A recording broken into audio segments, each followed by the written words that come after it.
Two men were walking on the streets of Italy one day, and they wanted to win the lottery. They went up to Don Bosco and asked him, Don Bosco, what are the lottery numbers going to be this week? And Don Bosco looked at them and said very simply, with full assurance, 10, 5, and 14. And the men got super happy and they started planning what they were going to do because they were going to become rich. And St. John Bosco said, stop. Aren't you going to ask me why I chose those numbers?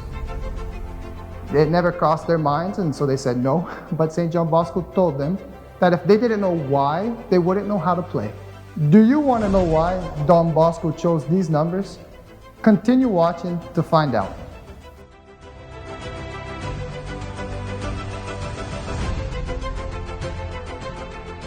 "10, 5, and 14. Why did St. John Bosco choose these numbers? 10, he said, was to practice the 10 commandments of the church. 5, meaning to obey the 5 precepts of the church. And 14, to practice the 14 works of charity that the church recommends. He said, play on these numbers, do this, and you will win the greatest lottery of your life. St. John Bosco obviously was referring to heaven, because what are earthly riches in comparison to those that we are going to receive in the life to come? Now, St. John Bosco was a saint who everybody knows. There's nobody who has never heard of St. John Bosco. So when we're going to just tell something about St. John Bosco, a fact about his life, something that happened, it's difficult to pick just one, because there are literally thousands. But one thing that really stands out in the life of St. John Bosco was his cleverness. He knew how to sing, he knew how to play the piano, he knew how to do theater plays, he knew how to do tricks. And many of them thought were magic tricks, or that his tricks that he did came from the devil or from some superpower that was given to him. So much that one day, the canon, Bruzio of the cathedral, called St. John Bosco to his office to speak to him because he was concerned. He thought that Don Bosco might have been involved in some type of sorcery, or some powers were given to him by the devil or Satan or something like that. And so in his prudence, he wanted to make sure that there was nothing out of the ordinary. And so he said, Don Bosco, tell me, how do you do all of these tricks and things? Like, for example, you take a ball out of a box and it's bigger than the box, or there's a little pouch and you start pulling out 100 of eggs and things like this. Or for example, your house owner told me that many times he'll pour a glass of wine, and when he goes to drink it, it's water, but then he puts it back down, he goes to drink it again, and it's wine. So how do you do these things, Don Bosco? And Don Bosco looked at him and said, first, give me 5 minutes, and then I'll respond to you. But tell me what time it is right now. And the canon started putting his hands in his pocket, and his watch was gone. Well, St. Don Bosco said, if you don't have your watch, at least give me 5 cents, and then I'll tell you the answer. And he put his hand in his other pocket, and his wallet was also gone. And he became furious. He said, you scoundrel, you're tricking me now. You stole my wallet, and this is unacceptable. He said, or the devil is using you, or you're using the devil, but this cannot continue. And so Don Bosco continued smiling and waited for the canon to regain his composure. And then he explained. He said, Canon, when I arrived at your house, you were giving alms to the poor. And after you gave the alms, you left your wallet there on the pew. And when you're on your way to your office, you took out your watch, looked at the time, and you left it on the counter. And I walked behind you and I picked up the objects and I hid them. Here they are.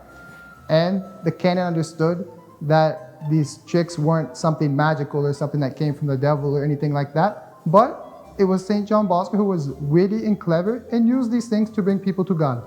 And so he ended up asking St. John Bosco to show him another few of his tricks, and St. John Bosco did so. And so the canon allowed Don Bosco to continue doing his tricks and bringing people closer to God through them. So St. John Bosco used his cleverness throughout his entire life to bring souls closer to God and to convert them. For example, St. John Bosco always gave a great importance to a good confession. One time, something a little funny kind of pictures, one lady came up to Don Bosco after 10 years of having not confessed and said, Don Bosco, can you attend me in confession? He said, sure, but give me $10. 10 liras was the Italian currency of the time. And the lady said, but what do you mean 10 liras? I always heard that confession was free. And St. John Bosco said, well, if you always knew it was free, why did you wait 10 years to come and confess yourself? And the lady understood that she had waited a little too long. She confessed and promised St. John Bosco to amend her way of life. Another quick fact about confession. One time, one of the boys of the oratory came up to Don Bosco crying. He said, Don Bosco, I don't know what to do. I've lost all of my sins. And St. John Bosco, joking with him, said, well, if you've lost all of your sins, give thanks to God, because if you are sinless, you're ready to go to heaven. And the boy said, no, but St. John Bosco, you don't understand. I wrote down all my general confession sins. I wrote them all in my notebook, and now it's disappeared. I don't know what to do. And Don Bosco had found the notebook earlier that day, and he took it out of his pocket and showed it to the boy, and the boy's eyes lit up and said, no, Sir Don Bosco, if I knew that my sins were in your pocket, I would have confessed to you them already and asked forgiveness. And St. Don Bosco said, well, do that this evening and everything will be fine. And so you see, St. John Bosco, he was very paternal, he was very fatherly, very understanding, and he used these gifts, his cleverness, his paternalism, all of these, for the greater glory of God. And he brought thousands of boys to the Catholic Church, taught them the commandments, and above all, gave great importance on learning the catechism, confessing, and receiving communion as often as possible. Another gift that Don Bosco was given by God was his gift to cure people. He even resurrected 3 people during his lifetime.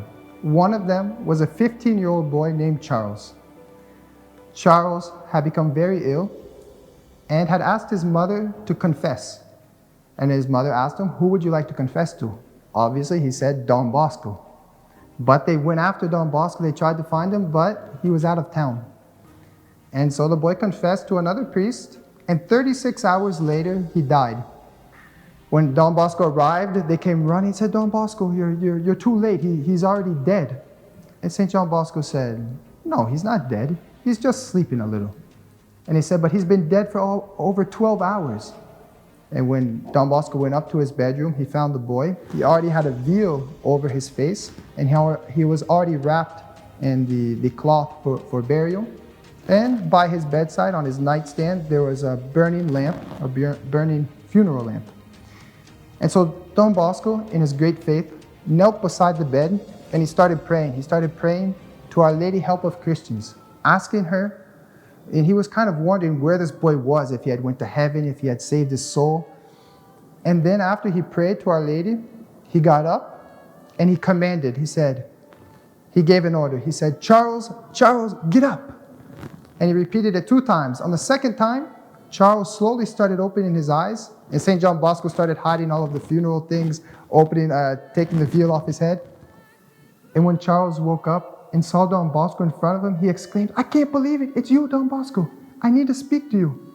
The other day I confessed, but I didn't dare confess that sin that I had committed a couple weeks ago. I was too ashamed. And I was just having a dream, and I was on the edge of a big furnace, and I was about to be pushed in by a lot of monsters and devils that were behind me. But then all of a sudden, a great lady appeared and said, stop. He has not been judged yet. And at that moment, I woke up. And so, Don Bosco, I want to confess. And Don Bosco attended his confession, gave him the absolution, and something very touching. As he was giving the absolution in the name of the Father, and of the Son, and the Holy Spirit, the boy looked at his mother and said, Mom, Don Bosco saving me from hell. Don Bosco saving me from hell. The mother and the aunt of this boy, they witnessed the entire scene. They were in his bedroom during the whole time. The boy got up, and for about 2 hours, he had full control over his faculties. His body was still cold, it remained cold. And he was able to speak to those who were there, spend time with his family and everything. And after the time had gone by, Don Bosco looked at him and he said, you are now in the state of grace. Do you prefer to go to heaven, or would you like to stay here a little longer on earth? And the boy had no doubt. He said, no, I want to go to heaven, Don Bosco. And Don Bosco said, well, until we meet again in heaven. And the boy laid down, closed his eyes, and there he finally passed away. So we see Don Bosco had extraordinary gifts For example, one time St. John Bosco was building a church in Turin dedicated to Our Lady Help of Christians, who he had great devotion to. But he had very little money, and so he started and confided that with time Our Lady would give the money necessary, and every 2 weeks he'd be able to pay the sum of money that he was obliged to pay. But then came the day of November 16th, we were in the year of 1866, when his payment was due, and it was 4,000 liras. And Don Bosco he was without a penny in his account, or he was without a penny in his house. He had no way of paying those 4,000 liras. So the boys, who were always enthused to help Don Bosco, they went on the streets, they started asking for money, begging money, and they were able to gather up 1,000 liras. But there was still another 3,000 liras that Don Bosco needed. And so Don Bosco, around 1 o'clock in the afternoon, he went out of his house and started walking around the streets, confiding that Our Lady would intercede and give a solution. When all of a sudden, a servant came up to him and said, "Are you Don Bosco?" He said, "Yes, I am. How may I help you?" He said, "My boss, who is very rich, he's a very charitable man, he wants to speak to you. He's been bedridden for over 3 years, and he moves with a lot of pain, and he can't get out of bed, and he wants to speak to you." And so Don Bosco went to the man's mansion, to the man's house, and found him in his bed laying down. And the man said, "Don Bosco, if you could just give me a little bit of relief, I will help you build your church."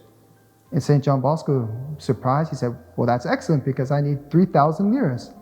And the man said, "By the end of the year," remember that we're in November, and he needed it on that day, "by the end of the year, I'll give you those 3,000 liras that you need."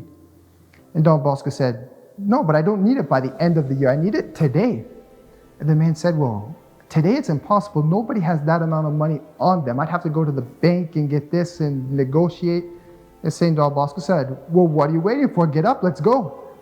And the man looked at Don Bosco. He said, "But Don Bosco, I'm 3 years without being able to get up, and I move with a lot of pain." And St. Don Bosco said, "Well, for us, that's impossible. But for God, nothing is impossible. Have confidence, courage, get up." And at this time, the doctors started coming in. His family started coming in. Remember, we're in Italy, so everybody was just making gestures and started screaming and yelling. And in the meantime, the man had gotten up out of his bed. He was getting dressed. He called for a coach, was out the door, and went to the bank, got the money, and gave it to Don Bosco. And Don Bosco looked at him, and he thanked him and said, "You see, you got the money out of the bank, and Our Lady Help of Christians got you out of bed." And so, there's so many facts about this life of St. John Bosco that we could go on telling, and all of the miracles that he worked, the cures. He was always guided by God in dreams and visions. And it is because of this constant guidance, this constant protection that St. John Bosco had from God, had from Our Lady, and from his guardian angel, who would often appear in the form of a dog to protect him when he was walking home at night.